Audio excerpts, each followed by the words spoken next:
Zakat sendiri kan seharusnya kan orang kadang-kadang memahami ini adalah wilayah pribadi. Mhm. Saya mengeluarkan zakat itu kan wilayah saya sendiri. Enggak, zakat ini juga menjadi dimensi sosialnya luar biasa. Mmm. Zakat ini ya ketika orang ditanya zakat top nya hanya adalah zakat fitrah, benar nggak Mas Fi? Iya betul. Padahal zakat itu sebenarnya macam-macam, ada zakat fitrah, ada zakat mal.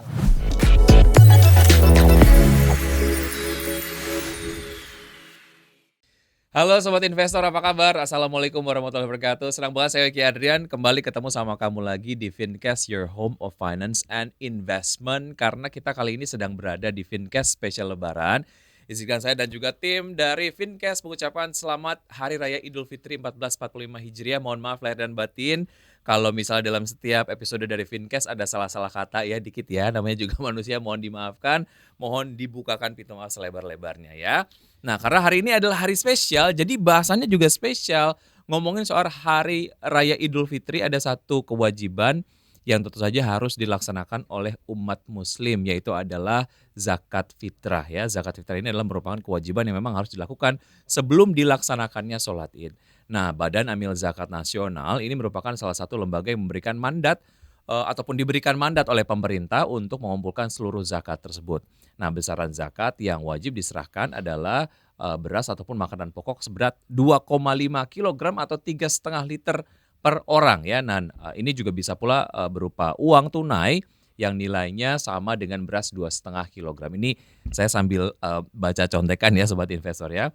Nah, dari pantauan IDX Channel, ini beberapa Basnas di daerah sudah menentukan nilai zakat yang wajib dibayarkan oleh umat muslim. Tapi kemudian Basnas juga sudah menyampaikan bahwa nilai zakat yang harus dibayarkan oleh seluruh umat muslim yaitu adalah maksimal Rp45.000 per jiwa. Nah, sebagian masyarakat tentunya pengen tahu gimana sih cara pengelolaan zakat oleh Basnas ini, baik zakat fitrah maupun zakat mal, dan bagaimana strategi mereka dalam kemudian mendistribusikan zakat hingga menentukan pihak yang berhak untuk menerima zakat. Dan untuk membahas itu semua sudah hadir di studio Fincast kali ini adalah Wakil Ketua Badan Amil Zakat Nasional, Bapak Mo Mahdum. Apa kabar Pak Mo? Tepuk tangan yang paling meriah untuk Pak Mo. Assalamualaikum warahmatullahi wabarakatuh. Mas V ya, panggilannya Mas Mas apa? Wiki. Mas Wiki. Ya, Berarti seperti Wikipedia. Mas W aja gimana? Ya Mas, oh ya, karena Bapak panggilannya Pak Mo, saya panggilannya Pak Wi ya. Iya. Mas Wi, oke. Terima kasih sudah disempatkan. Tentunya menjelang Idul Fitri beberapa waktu yang lalu tentu saja ini sudah memenuhi banyak sekali panggilan dan juga wawancara-wawancara di berbagai media.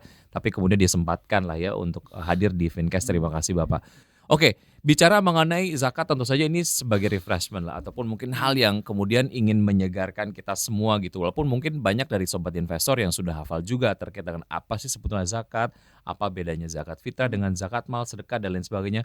Mungkin Pak Mo ini boleh menyegarkan kembali nih ingatan kita, definisinya, perbedaannya seperti apa? Silakan Pak Mo.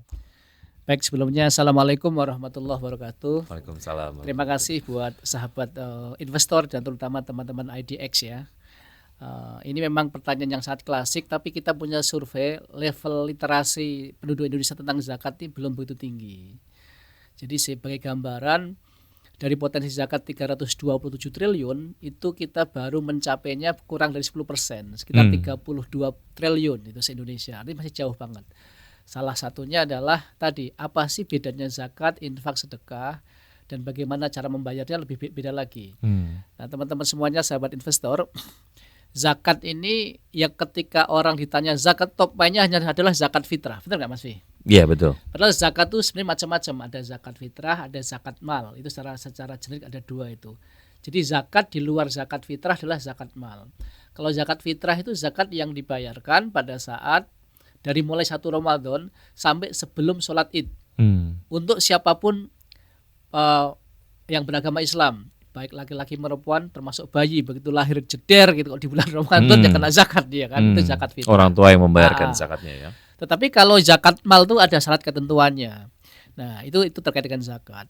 Jadi zakat itu secara bahasa artinya kan suci, berkah, tumbuh. Makanya kalau di surat At-Taubah 103 itu orang kalau berzakat itu diharapkan Allah mengatakan tutahhiruhum wa yuzakkihim biha. Insya Allah kalau kamu berzakat itu kamu akan bersih hatinya, suci jiwanya, bersih hartanya, suci hartanya. Kira-kira gitu. Jadi fisik dan juga jiwa itu penting banget. Nah, apa sih bedanya zakat, infak, sedekah? Nah, paling gampang tuh begini. Kalau zakat itu harus berwujud. Entah itu barang atau uang. Tapi kalau sedekah, Mas Vicky hari ini tersenyum membuat orang lain bahagia, sudah sedekah itu. Oke. Nah, itu yang paling Sudah gampang. sedekah dan sudah beramal gitu ya. Iya. Oke. Nah, kalau sedekah itu tidak banyak kriterianya, tetapi kalau zakat terutama itu ada syarat ketentuan berlaku. Kalau dalam bahasa syariah ada haul atau nisab. Dalam bahasa sederhana nisab itu adalah limited amount. Ada batasan uang jumlah minimal yang kita miliki.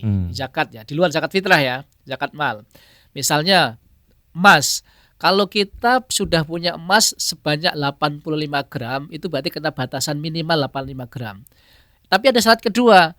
Syarat kedua adalah ada yang namanya horizonnya harus dimiliki atau haulnya setahun minimal. Jadi kalau Mas Vicky punya emas kok 80 gram baru dimiliki 3 bulan nggak kena zakat. Tapi kalau kita punya emas misalnya sudah 85 gram, sudah setahun, nah itu baru kena zakat. Itu cara penghitungannya. Tapi lebih mendasar itu pemerintah sudah mengatur. Karena gini, kami perlu sampaikan bahwa bicara zakat ini secara hukum fikih ini banyak sekali aturannya. Akhirnya kita membuat sebuah kaidah bahwa Basnas dengan Undang-Undang 23 tahun 2011 ini diberi mandat untuk mengelola zakat. Kita membuat tagline tuh aman syar'i, aman regulasi, dan aman NKRI. Nah, saat misalnya banyak perbedaan cara pendekatan zakat ini, maka pemerintah melalui Menteri Agama atau melalui Ketua Basnas lewat Basnas itu mengeluarkan edaran. Nah, salah satu hari yang ingin kita sampaikan adalah penting untuk dicatat bahwa syarat untuk mengeluarkan zakat itu hartanya harus harta yang benar. Itu penting. Jadi kalau misalnya kita judi masa dizakatin, nggak sah itu. Jadi hartanya harta yang benar. Harus harta yang diperoleh dengan cara yang dan benar. diperoleh dengan cara yang benar. Baik. Itu penting banget. Terus tadi yang kedua ada juga syaratnya itu adalah tadi ada haul, ada nisabnya. Ini paling mendasar terkait dengan zakat ya. Nah kalau sedekah aturannya tidak seribet zakat. Termasuk penerimanya pun kalau zakat itu jelas ada 8 asnaf yang disebutkan di surat Taubah itu. Mulai dari inama shadaqatul lil fuqara, fakir, miskin, amil dan seterusnya. Itu adalah pihak-pihak yang berhak untuk menerima zakat. Oleh karena itu sangat clear, harus jelas ketika orang mengakatkan ini zakat saya atau ini sedekah saya, infak saya. Karena kalau zakat ini sebagai amil seperti Basnas, ini harus memberikannya pada penerima yang benar. Kami menyebutnya mustahik. Orang yang berhak itu jelas di aturan Al-Qur'an. Tetapi kalau sedekah ini bisa macam-macam, termasuk non-muslim boleh menerima. Dan gitu. niatnya itu berbeda ya, dan juga ijab kabulnya juga berbeda gitu. Makanya kemudian harus perlu disampaikan ke petugas yang kemudian mengkolek zakat yang diberikan dari seseorang gitu ya kepada petugas zakat sendiri gitu ya. Ini buat apa dan tujuannya apa gitu. Yang menarik adalah tadi seperti disampaikan oleh Pak Mo sendiri kan zakat sendiri fungsinya adalah untuk mensucikan diri kita dari hak-hak yang ada di kita, tapi itu kemudian sebetulnya adalah hak orang lain gitu ya untuk disampaikan ke orang lain. Dan yang juga penting adalah dan juga menarik terkait dengan potensi zakat sendiri yang belum digarap maksimal. Apakah ini hanya sebatas ketidaktahuan terkait dengan definisi berbagai macam zakat sendiri yang ada di masyarakat, atau sebetulnya dari niatan memang perlu banyak lagi di-trigger nih kepada masyarakat, Pak Mo, sehingga kemudian potensi zakat ini bisa dimaksimalkan gitu. Terima kasih Mas V. Jadi kami menyebutnya tuh perlu yang dinamakan ekosistem zakat. Nah, jadi bicara zakat tuh kan nggak bicara satu instrumen yang independen tuh, banyak variabelnya. Zakat sendiri kan seharusnya kan orang kadang-kadang memahami ini adalah wilayah pribadi. Saya mengeluarkan zakat itu kan wilayah saya sendiri. Enggak. Zakat ini juga menjadi dimensi sosialnya luar biasa. Makanya di samping bahwa perlu adanya upaya terus-menerus untuk menyadarkan literasi, makanya kami terima kasih dengan Finkes hari ini sebagai bagian upaya untuk memberikan literasi zakat. Itu penting dicatat, instrumen lain juga penting. Contoh satu ya. Masyarakat sadar. Tapi pertanyaannya, bagaimana dengan pengelola zakatnya? Ini terpercaya tidak gitu loh. Hari ini masyarakat perlu accountability. Sebagai contoh, misalnya teman-teman sahabat investor nih berzakat ke Basnas. Ini benar nggak diberikan pada orang yang tadi 8 asnaf? Nah kan kita perlu mekanisme pelaporannya. Ya. Jadi penting. Yang kedua adalah penting banget memiliki lembaga pengelola zakat yang kredibel, yang punya trust. Nah, makanya pemerintah mengatur ini. Nah hari ini masih banyak disinyalir tuh masih ada beberapa orang yang mengatasnamakan. Ingat loh, para sahabat investor, bahwa berdasarkan survei lembaga global, indeks kedermawanan kita tinggi sekali. Yeah. Sehingga orang gampang disentuh untuk berdonasi. Pertanyaannya kemana aliran dana ini? Nah, oleh karena itu perlu kami sampaikan bahwa yang kedua selain faktor meningkatkan terus kesadaran masyarakat, yang kedua adalah perlu terus untuk meningkatkan kredibilitas lembaga pengelola zakat. Nah di titik ini kami dari Basnas punya banyak strategi. Salah satunya adalah karena Basnas ini mendapatkan amanat dari undang-undang, yaitu Undang-Undang Nomor 23 tahun 2011, itu mengelola zakat secara nasional. Makanya kami menghimbau satu, amil itu harus profesional. Kita punya sertifikasi amil. Tidak sembarangan orang bisa mengklaim dirinya amil. Bahkan di Undang-Undang 23 di pasal 38 itu tidak dibenarkan seseorang tuh bertindak sebagai amil. Itu bisa kena pasal pidana. Dan sertifikasi amil ini dari sebuah lembaga yang LSP. Jadi sebuah lembaga yang itu mudah dicek ya oleh masyarakat ya, ataupun sobat investor pengen cek nih gitu di satu lembaga amil gitu, kemudian harus punya sertifikat tadi dan itu harus bisa ditunjukkan, harus bisa diperlihatkan. Terus yang kedua, kita harus juga menyiapkan akses, memudahkan akses. Mas Vicky dan jajaran sahabat investor sudah sadar ini. Ingin membayar zakat, mungkin sahamnya sudah melewati haul nisabnya tadi. Tapi lembaga sudah tahu ada Basnas. Tapi cara bayarnya gimana? Oh ternyata harus datang ke Basnas hari gini. Ya males kan. Nah, makanya harus pakai teknologi. Kayak Basnas sudah bekerja sama dengan layanan-layanan digital. Itu lebih dari 103 platform digital untuk memudahkan membayar zakat. Baik yang sifatnya bank maupun non-bank. Itu contoh. Jadi ketiga adalah kemudahan pelayanan akses. Nah ini, jadi ekosistem. Yang keempat adalah kemudahan untuk pelaporan. Jadi laporannya tuh kalau mau bertanya gampang, dan laporannya pun harus akuntabel, bisa dipercaya. Makanya kan ini ada audit syariah oleh Kemenak, ada audit oleh kantor akuntan publik. Paling tidak 4 variabel ini harus ada nih ya. Literasinya ada, lembaga yang kredibel ada, akses dari masyarakat dengan teknologi ada, kemudian sarana mendapatkan feedbacknya kan, baik memberikan masukan atau kan untuk mendapatkan tentang report-report pengelolaan Basnas itu at least 4 itu. Kami menyebutnya ekosistem pengelolaan zakat nasional. Baik, bahwa ini adalah merupakan sebuah kewajiban ataupun hal yang memang harus dilakukan, tapi memastikan bahwa zakat yang kita salurkan itu efektif dan juga efisien dan sampai ke orang yang berhak menerima, itu juga menjadi satu hal yang perlu kita pastikan supaya kita merasa lebih yakin. Dengan begitu juga mungkin kita dapat menyampaikan ke masyarakat yang lain gitu ya, yang kebetulan belum menyalurkan zakatnya, dan ini juga akan meningkatkan potensi tadi yang sejauh ini baru di explore hanya 10%-an ya, tadi seperti yang Pak Mo bilang. Iya, dari 327 baru 32 triliun, more or less 10%. Baik, berarti memang semakin tahun ataupun semakin kesini banyak upaya-upaya yang dilakukan untuk memaksimalkan potensi itu ya. Salah satunya soal sosialisasi tadi. Betul.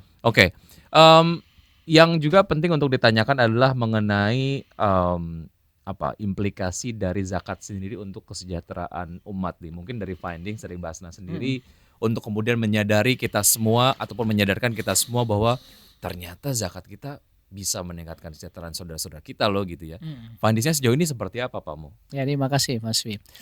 Teman-teman yang saya hormati, saya bahagiakan ya, saya banggakan ini, peran Basnas kan paling tidak ada 2. Yang pertama adalah bagi orang-orang yang sudah mampu kita sadarkan untuk membayar. Ini bahasa kami, orang-orang yang greedy ini kita sadarkan.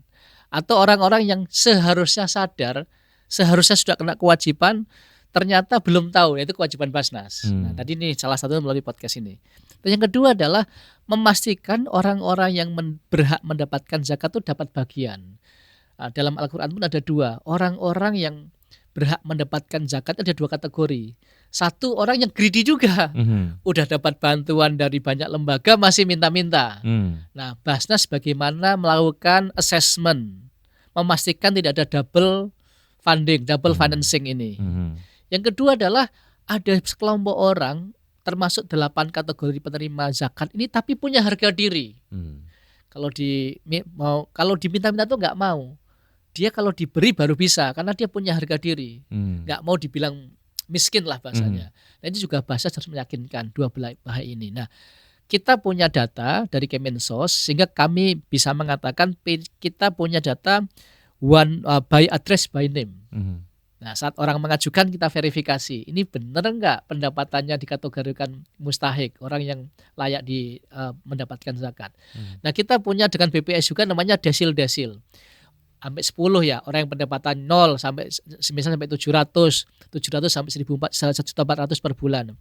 Nah, di program Basnas karena mandat undang-undang itu memang jelas untuk meningkatkan kesejahteraan masyarakat atau membantu pemerintah menurunkan tingkat kemiskinan. Kami bagi 2 program, Mas V. Yang pertama adalah program yang sifatnya konsumtif ya, program yang habis pakai. Nah, orang-orang yang memang kalau nggak diberi ikan ya dia mati, ya kita berikan. Nah, yang kedua, program yang kita tunjukkan supaya orang ini nggak menjadi tangan di bawah terus, memutus ketergantungan seorang mustahik pada Basnas. Kami menyebutnya program produktif. Impact-nya luar biasa. Kita juga punya survei-survei tentang return on investment atas zakat ini. Gimana kira? Nah, mungkin kalau sebagian sahabat investor sudah melihat website Basnas atau lewat Instagram kita, kalau yang program konsumtif saya nggak akan ceritakan, itu kan sederhana. Orang datang ke Basnas, kemudian karena nggak bisa makan kita bantu. Kita punya rumah sehat Basnas, orang yang tidak punya insurans, nggak punya BPJS, baru kena PHK. Atau kemarin baru kita launching, para dai, para ustadz, kali jatuh dari motor, siapa yang mengobati? Basnas memberikan, itu konsumtif. Dan kita punya rumah sehat Basnas juga di beberapa titik, hampir 28 titik kita punya. Tapi yang ingin kami ceritakan pada sahabat investor hari ini adalah kita punya program-program produktif yang berharap mustahik ini setelah certain period itu nggak bergantung sama kita. Nah, kita punya misalnya sudah ribuan gerai itu namanya Z-Mart. Z-Mart itu modelnya adalah mart berbasis warung-warung, toko kelontong itu. Kita berikan tata letaknya, teknologinya, supply chain-nya. Yang kedua yang luar biasa impact-nya juga Z-Chicken. Z-Chicken itu chicken yang digoreng, mirip fried chicken segala itu. Nah, kita menyediakan mulai dari bahannya, sudah dimarinase, gerobaknya, packagingnya, kita hanya melatih orangnya supaya bisa menggoreng dengan baik, kemudian bisa berjualan dengan cara yang baik. Banyak sekali program-program produktif kita dan impact-nya alhamdulillah luar biasa. Di tahun-tahun kemarin ini sudah banyak sekali mustahik yang mentas. Nah, yang kemarin kita laporkan pada Pak Presiden itu ada 2 hal yang menonjol. Satu adalah di daerah sini, Sumedang sini, Purwakarta ini ada seorang ibu-ibu penderita kakinya kaki palsu. Pertama kakinya bermasalah. Basnas memberi bantuan kaki palsu. Itu sebenarnya kan konsumtif, benar nggak? Ya. Tapi ternyata ibu ini punya kreasi luar biasa. Setelah itu beliau membuat pabrik kaki palsu. Nah, kita berikan modal dan hari ini beliau mempunyai karyawan belasan, 80% tuh penderita kaki palsu. Dan hari ini beliau termasuk mustahiknya Basnas. Ini yang sangat luar biasa. Tentu program-program yang reguler seperti beasiswa banyak sekali orang-orang yang mentas karena dapat beasiswa dari Basnas. Terus ada Ibu Sarni yang di daerah Jakarta ini, seorang pedagang kerupuk yang semula itu dia hanya sebagai orang trader, mengambil kerupuk dijual. Kemudian Basnas mengakses, oh ini orangnya punya potensi.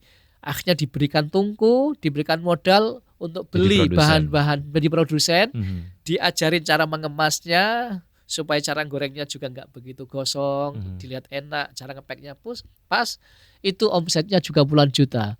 Hari ini sudah menjadi pembayar zakat di Basnas. Ini cerita sederhana. Ya, yang menarik adalah sebetulnya yang tadinya mustahik di Basnas sendiri dengan uang zakat yang disalurkan oleh umat Islam gitu ya, yang ada di seluruh Indonesia, yang tadinya mustahik sekarang jadi pembayar zakat dan juga dia berkontribusi terhadap pemaksimalan Hmm. potensi zakat Hmm. sendiri gitu ya. Hmm. Juga yang juga ingin kita ketahui adalah apakah Basnas melakukan screening terhadap penerima zakat, big data yang dikelola oleh Basnas sendiri seperti apa, dan apakah ada perubahan setiap tahunnya? Ini Hmm. yang ingin juga mungkin diketahui oleh sobat investor. Iya, makasih. Jadi ini karena Basnas itu adalah lembaga pemerintah, maka kolaborasi itu menjadi sebuah kemestian. Mhm. Persoalan bangsa ini terlalu besar kalau kita tanggung sendiri, jadi kita harus kolaborasi. Makanya tadi dari awal kami sampaikan bahwa justru adanya Basnas itu biar tidak tumpang tindih. Mhm. Mhm. Maka data selalu kita revisi, dan ketika memberikan program sebagai contoh, kami bekerja sama dengan Kementerian PUPR itu punya program namanya Rumah Tinggal Layak Huni. Jangan salah loh, masih banyak orang-orang warga kita terutama masyarakat Muslim Indonesia itu satu rumah itu satu kamar. Bayangkan kalau punya anak banyak, sanitasinya nggak bagus, WC-nya nggak bagus. Nah, ini kita bekerja sama dengan Kementerian PUPR. Mereka juga punya program sejenis. Nah, biar kita nggak tumpang tindih dan kita punya fokus yang sama, lokus yang sama, maka kita datang ke sebuah daerah bareng-bareng. Nah, nanti yang menentukan titik juga mereka. Kita hanya membantu membangunkan saja. Standarnya standar mereka. Ini salah satu contoh kolaborasi dan supaya tidak ada double. Itu sekaligus cara kita untuk melakukan validasi data kita. Itu contoh sederhana. Dan selalu kita melibatkan unsur-unsur pemerintah daerah terkait. Jadi nggak bisa nih, misalnya Basnas datang ke kota X gitu, kok bupatinya nggak tahu, itu bukan Basnas itu. Nanti kayak apa aja, sinterklas kita data. Jangan-jangan yang kita bantu sudah dibantu sama Pemkot. Iya, karena memang cross check data itu menjadi satu dan hal yang tahu penting. masalahnya kan penguasa wilayah. Itu contoh. Makanya koordinasi dengan pemerintah daerah Yes. gitu ya. Oke, sumber dari zakat sendiri kan ada yang dari individu dan juga ada dari institusi. Kalau dilihat dari tahun 2023 lah, itu perbandingan persentasenya seperti apa dan jumlah dana kelolaannya seperti apa? Kalau kita lihat dari potensinya tadi sudah, tren jumlahnya sendiri dari tahun ke tahun itu seperti apa tuh, Pak Mo? Ya, alhamdulillah, ini makasih banget buat para sahabat investor. Kami dapat sampaikan tadi, memang hati-hati memilih namanya Wiki, tapi Wikipedia gitu. Tadi apa sih katanya tuh? Wiki Adrian. Wiki. Yeah. Nah, Wiki itu pasti punya makna. Yeah. Ya. Sama nih, karena zakat tuh maknanya tumbuh. Alhamdulillah, orang yang selama ini berzakat ke Basnas itu tidak pernah withdraw. Malah tambah-tambah gitu. Yeah. Bahkan korporasi, tapi saya nggak bisa nyebut brand ya. Korporasi yang berzakat ke kita tuh malah tiap tahun tambah zakatnya. Ini untuk mengatakan bahwa ketika Allah mengatakan ini kewajiban kamu zakat, ternyata juga Allah berikan balasan. Bukan hanya uang kamu yang berkurang bayar zakat, tapi justru bertambah. Nah, terkait dengan tren itu, kalau di Basnas pusat itu kurang lebih, kan Basnas itu mengelola se-Indonesia. Cuman kami juga punya kantor pusat di Matraman yang juga langsung melakukan pelayanan baik penghimpunan maupun penyaluran. Itu trennya sekitar 30% per tahun. Nah, memang masih didominasi oleh zakat per individu. Nah, alhamdulillah hari ini didatangkan sama teman-teman Fincast ini, mudah-mudahan bukan yang terakhir nih ya. Kita tahun ini memang sedang menggarap untuk zakat perusahaan. Sedang untuk melakukan ekstensifikasi zakat institusi. Mengelola zakat dari institusi. Itu penting kami sampaikan. Nah, beberapa BUMN termasuk bank-bank yang terutama syariah sudah membayarkan zakatnya. Kayak kemarin itu ada sebuah bank syariah tuh tahun ini akan membayar zakatnya dari laba perusahaannya sekitar 222 miliar rupiah. Itu contoh bahwa artinya dari institusi sendiri sudah mulai kemudian bermunculan kesadaran-kesadaran untuk menyalurkan zakatnya gitu ya. Baik, sangat ingin berbincang dengan Pak Mo terus, tapi kemudian waktunya terbatas. Tapi simpel aja Pak Mo, sangat pendek. Mungkin saran Anda untuk para pemberi zakat di luar sana, apa yang sebaiknya kemudian mereka lakukan, screening yang harus dilakukan sebelum akhirnya menyalurkan zakatnya ke lembaga tertentu dan lain sebagainya. Iya, terima kasih sahabat-sahabat investor yang dimuliakan Allah. Jadi terkadang kita nggak sadar hidup ini ada hal-hal yang tidak kita lakukan karena kita nggak sadar. Salah satu hal kecil itu zakat. Mungkin kita sudah berzakat fitrah, tapi ada kewajiban zakat lain atas penghasilan kita, atas harta simpanan kita. Kalau kita punya saham, mungkin atas saham kita, jika sudah memiliki syarat dan ketentuan berlaku. Maka yang pertama adalah, harus mulai belajar kembali nih tentang keislaman kita. Bahwa rukun Islam itu ada 5, usahakan sempurna. Karena kalau dari kecil kita tuh diajari tentang haji. Anak TK tuh manasik haji, Mas Vicky. Tapi nggak pernah diajari cara ngitung zakat saham misalnya, nggak pernah. Betul juga ya. Padahal dari kecil kan diajari seharusnya. Ini kalau ke depan misalnya, yang pertama itu harus selalu belajar tentang ibadah-ibadah kita. Yang kedua, jika sudah sadar membayar zakat, maka kami sangat men-encourage untuk membayar zakat pada lembaga yang formal, which is salah satunya Basnas. Kenapa? Tadi kami sampaikan, kalau membayar zakat ke lembaga yang formal tuh accountability-nya gampang, pertanggungjawabannya gampang. Di samping satu secara teknikal itu menguntungkan karena akan mendapatkan satu bukti store zakat itu bisa menjadi pengurang biaya kena pendapatan kena pajak. Itu penting. Yang kedua, program-programnya itu lebih holistik untuk pengentasan kemiskinan. Tadi kami ambil contoh. Coba kalau Mas Vicky misalnya berzakat 100.000, 500.000, 1 juta, dikasih setangganya habis. Kalau di Basnas, bayangkan hari ini jumlah zakat kita tuh miliatan dari kumpulan yang 1 juta, 2 juta. Itu bisa memberikan untuk program produktif satu orang bisa dapat 15 juta. Sehingga dalam 3 tahun, 2 tahun dia mentas. Artinya manfaatnya sangat luar biasa. Tinggi begitu jadi ya. kami sangat menghimbau para sahabat investor untuk membayar zakat ke lembaga-lembaga yang formal. Baik. Karena memang accountability-nya bisa dipertanggungjawabkan. Semoga potensi saya sampai mau bilang potensi pajak juga harus dimaksimalkan sih. Potensi zakat yang ada di Indonesia lebih bisa dimaksimalkan karena masyarakatnya lebih sadar lagi untuk membayar zakat gitu ya, dan juga menyadari bahwa banyak sekali manfaat yang bisa kita dapatkan, apakah untuk diri kita sendiri ataupun mungkin untuk saudara-saudara kita yang berhak untuk menerimanya. Pak Mo, terima kasih, tepuk tangan yang paling meriah untuk Pak Mo yang sudah join pada Fincast kali ini. Semoga memang episode Fincast kali ini memberikan pencerahan untuk kita semua dan juga mengingatkan terkait dengan perbedaan zakat, manfaat zakat untuk kita semua.